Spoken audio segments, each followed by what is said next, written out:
విదేశాలు వెళ్ళి చదువుకున్నటువంటి మాలామాదిగల కోసం అంబేద్కర్ విదేశీ విద్య అని చెప్పేసి చంద్రబాబు నాయుడు గారు పెట్టి 15 లక్షలు ఇచ్చి విదేశాలు పంపించేటువంటి పరిస్థితి ఉంది. ఆ పథకాన్ని తీసేసినటువంటి పరిస్థితి జగన్మోహన్ రెడ్డి చేశాడు. మీరు అడగండి, నేను అబద్ధం చదువుతున్నాను నిజం చదువుతున్నాను. అట్లాగే ఎన్ఎస్ఆర్టీసీ కారు, ట్రాక్టర్లు, లారీలు, ఆటోలు, ఇన్నోవాలు ఇచ్చి మన పిల్లల చదువు మధ్యలో ఆపుకొని ఈ డ్రైవింగ్ చేసుకొని పెట్టే వాళ్ళకి దాదాపు ఈ వాహనాలన్నీ కూడా ఇచ్చేటువంటి ఒక పథకం ఉంది. ఆ పథకాన్ని నా బాధికలు నా ఎస్సీలు అంటూనే ఈ పథకాన్ని మొత్తాన్ని కూడా తీసేసినటువంటి పరిస్థితి ఉంది. మనందరికీ నేను ముందుగానే చెప్పినట్టు మనందరికీ దేవుడు డాక్టర్ బిఆర్ అంబేద్కర్ గారు. అంబేద్కర్ గారి పేరు మీద విదేశీ విద్య ఉంది. దాదాపు 15 లక్షలు ఖర్చు పెట్టుకోవచ్చు. అమెరికా కానీ, లండన్ కానీ, చైనా కానీ ఎక్కడికైనా మన పిల్లలు అగ్రవర్ణాలతో పాటు పోటీ పడి చదువుకునేటువంటి పథకం ఉంది. నా ఎస్సీలు అంటూనే ఆ పథకాన్ని తీసేశాడు. మనందరికీ దేవుడైనటువంటి అంబేద్కర్ గారి పేరు తీసేసి అంబేద్కర్ విదేశీ విద్య అనొద్దు, మీకు నేనే దేవుడని జగన్మోహన్ రెడ్డి పేరు పెట్టుకున్నాడు. ఎంత ధైర్యం ఉంటే ఆ పేరు పెట్టుకున్నారో మీరందరూ కూడా అడగాలి. నేను ఒక్క మాట కూడా అబద్ధం చెప్తలేదు. మనకున్నటువంటి 27 పథకాలు జగన్మోహన్ రెడ్డి తీసేశాడు. అందుకని జగన్మోహన్ రెడ్డికి ఓటేయాల్సినటువంటి అవసరం లేదు. వాస్తవంగా 75-76 సంవత్సరాలు అవుతుంది స్వాతంత్రం వచ్చి. స్వాతంత్రం వచ్చిన తర్వాత ఎస్సీల వైపు ఎవరన్నా చూడాలంటే వాళ్ళు దగ్గర పెట్టుకొని చూడాలి. ఎస్సీల మీద దాడులు చేయాలంటే వాళ్ళు దగ్గర పెట్టుకొని దాడులు చేయాలి. అనేకమైనటువంటి చట్టాలు తీసుకొచ్చారు. కానీ జగన్మోహన్ రెడ్డి వచ్చిన తర్వాత స్వాతంత్రానికి పూర్వం ముట్టికి తాకాకుండి ఏ పద్ధతిలోనైతే ఉంటుందో ఆ పద్ధతిలో దళితుల మీద రోజు దాడులు. శ్రీకాకుళం నుంచి చిత్తూరు దాకా ప్రతిరోజు దాడులు. డాక్టర్ సుధాకర్ ని నడి రోడ్డు మీద అయిన డాక్టర్ ఆయన్ని నిర్దాక్షిణ్యంగా కాళ్ళు చేతులు కట్టేసి ఒక టెర్రరిస్టు లాగా రోడ్డు మీద పడేసి అనేక మంది 10 మంది కలిసి రేప్ చేసి చంపినటువంటి పరిస్థితి. 189 మంది దళితుల్ని మాలామాదిగల్ని ఇప్పటి వరకు చంపారు. 5,000 మంది మీద కేసులు పెట్టారు. నేను అడుగుతా ఉన్నా మీ అందరినీ, నా బిడ్డ అని అంటే ఎవరైనా వాడికి ఒక ముద్ద ఎక్కువ పెట్టాలి. నా బిడ్డ అంటే చదువుకునే అవకాశం ఇవ్వాలి. నా బిడ్డ అంటే వాడికి ఉద్యోగం వచ్చే అవకాశం ఇవ్వాలి. నా బిడ్డ అంటే వాడు బాగుపడే అవకాశం ఇవ్వాలి. కానీ జగన్మోహన్ రెడ్డి దృష్టిలో నా బిడ్డ నా నాన్న అన్నారంటే వాడు అవుట్. మా నాన్న రాజశేఖర్ రెడ్డి అన్నాడు, ఫ్లైట్ ఎక్కించి అటు చెట్టే పంపించి చంపేసి ముఖ్యమంత్రి కావాలనుకున్నాడు.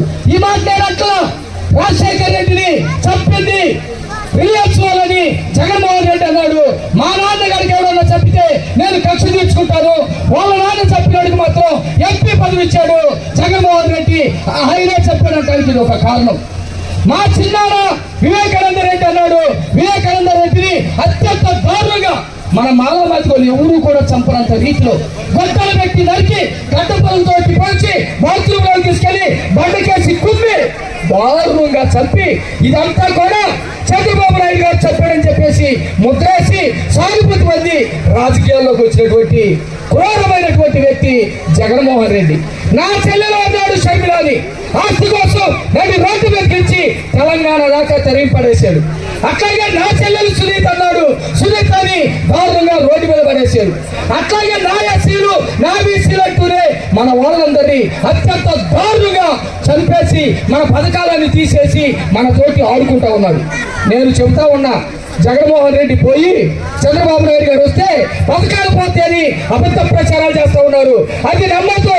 నేను 2 విషయాలు చెప్తున్నా. చంద్రబాబు నాయుడు గారు ఆ రోజు 2,000 రూపాయలు పెన్షన్ ఇచ్చాడు, 3,000 రూపాయలు ఇస్తానన్నాడు. అధికారంలోకి వచ్చింటే ఈ 5 సంవత్సరాలు కూడా అవ్వాతాతలకి 3,000 రూపాయలు వచ్చింటాయి. కానీ జగన్మోహన్ రెడ్డి 250 అని ముక్కుకుంటా 1,000 రూపాయలు ఇచ్చాడు. మీరందరూ గుర్తుపెట్టుకోండి. చంద్రబాబు నాయుడు గారి మాటగా, పుల్లారావు గారి మాటగా నేను చెబుతున్నా, అవ్వాతాతలకి వచ్చే నెలలో 4,000 రూపాయలు పెన్షన్ రాబోతా ఉంది. వచ్చే నెల నుంచి దాదాపు 5 సంవత్సరాల పాటు వచ్చేటువంటి పరిస్థితి ఉంది. ఇంకొక మాట, మన ఆడపిల్లలు ఎవరైతే ఉన్నారో వాళ్ళందరూ ఇక్కడ నుంచి గుంటూరు వెళ్ళాలన్నా, నర్సాపేట వెళ్ళాలన్నా బస్సు టికెట్ కొనకుండానే జిల్లాలో మొత్తం ప్రయాణం చేయవచ్చని కూడా మీ అందరికీ తెలియజేస్తూ అనేకమైనటువంటి పథకాలు ఉన్నాయి. అనేకమైనటువంటి పథకాలు ఉన్నాయి. మన పిల్లలు చదువుకుంటే ఏదో జగన్మోహన్ రెడ్డి డబ్బులు ఎక్కించారని చెప్తా ఉన్నారు. పిల్లలు కనుక బడికి వెళ్ళా ఉంటే ఆ రోజు జగన్మోహన్ రెడ్డి అమ్మఒడి ఇస్తారని చెప్పాడు. ఎంతమందికి? ముగ్గురుంటే ముగ్గురు, ఇద్దరుంటే ఇద్దరు, ఎంతమంది ఉంటే అంతమంది ఇస్తారన్నాడు. కానీ ముగ్గురికి ఎవరా, ఇద్దరికి ఎవరా, ఒక్కరికి అది కూడా 15,000 కాకుండా 13,000 ఇచ్చాడు. నేను అబద్ధం చెప్తే ఇక్కడే చేయండి. కానీ రేపు మన తెలుగుదేశం పార్టీ అధికారంలోకి వచ్చిన వెంటనే ఒక్కరున్నా, ఇద్దరున్నా, ముగ్గురున్నా 15,000 రూపాయలు చొప్పున 15,000, 30,000, 45,000 రూపాయల వరకు ఎంతమందికి అంతమందికి 15,000 రూపాయలు ఇచ్చే పథకాన్ని చంద్రబాబు నాయుడు గారు తీసుకొచ్చారని చెప్పేసి మీ అందరూ కూడా తెలియజేస్తా ఉన్నా. గ్యాస్ సిలిండర్లు విపరీతంగా రేట్లు పెరిగిపోయినాయి. చంద్రబాబు నాయుడు గారు అధికారంలోకి వచ్చిన వెంటనే 3 గ్యాస్ సిలిండర్లు ఫ్రీగా వచ్చేటువంటి పరిస్థితి ఉంది. అనేకమైనటువంటి పథకాలు రూపకల్పన చేశారు. మీ అందరికీ చేతులెత్తి నమస్కరిస్తా ఉన్నా.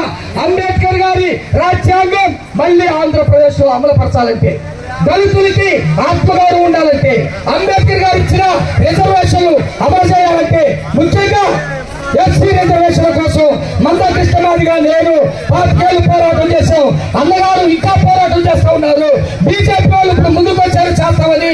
అందుకనే చంద్రబాబు నాయుడు గారు బీజేపీ వాళ్ళతో పొత్తు పెట్టుకొని వర్గీకరణ చేయించడం కోసం ముందడిగేస్తా ఉన్నాడనే సంగతి కూడా మీ అందరికీ తెలియజేస్తూ, తెలుగుదేశం పార్టీ అంటే మన పార్టీ, దళితుల party, BC party, Muslim party, పేదల పార్టీ కాబట్టి పుల్లారావు గారి సంగతి మీకు తెలుసు. ఆయన మంత్రిగా ఉన్నప్పుడు ఎన్ని పథకాలు తీసుకొచ్చాడు, ఎవరికి ఏ సమస్య వచ్చినా ఎట్లా హక్కులు చేసుకుంటారో మీకు తెలుసు. కాబట్టి అత్యధిక మెజార్టీతో ఈ చిలకలూరిపేట నియోజకవర్గంలో పుల్లారావు గారిని గెలిపించుకొని రాష్ట్రంలో ముఖ్యమంత్రిగా చంద్రబాబు నాయుడు గారు చేసుకుంటే మన బ్రతుకులు మారుతాయి, మనకి రక్షణ ఉంటుందని చెప్పేసి తెలియజేస్తూ నాకు అవకాశం ఇచ్చిన కృష్ణదేవరాయలు గారు ఎంపీ గారు 2 ఓట్లు ఉంటే మనకి 2 ఓట్లు కూడా సైకిల్ గుర్తు మీద వేసి గెలిపించాలని మిమ్మల్ని అందరినీ ప్రార్థిస్తూ ముగిస్తా ఉన్నాను.